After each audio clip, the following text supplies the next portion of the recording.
জয় গুরু, good morning friends. তো দেখো সকালে উঠে আগে এখানে পুচুর সোনা খাবারগুলো দিয়ে দিচ্ছে ফিশকে, সন্দীপ্ত। তো ওরা বেশ মজা করে খেয়ে নিচ্ছে।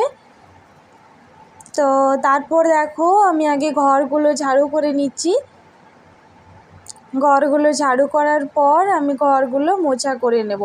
আর কি বলো তো, প্রতিদিন ডান্ডা দিয়ে মুছি, কিন্তু আজকে ইচ্ছে করলো যে মানে হাত দিয়ে আর কি মুছবো বসে বসে, তাহলে আমার একটু এক্সারসাইজও হয়ে যাবে আর ভালো মোছা যাবে। তো তারপর দেখো দুপুরে এখানে আমি করেছি ভাত, ছোলার ডাল দিয়ে লাউয়ের সবজি, লেবু আর ডাল আর পটল ভাজা। তো চলো ভাতগুলো খেয়ে নিই আর ভিডিওটা এখানেই শেষ করছি। সবাই ভালো থেকো, সুস্থ থেকো, আবার আসবো নতুন একটা ব্লগ ভিডিও নিয়ে। Bye bye.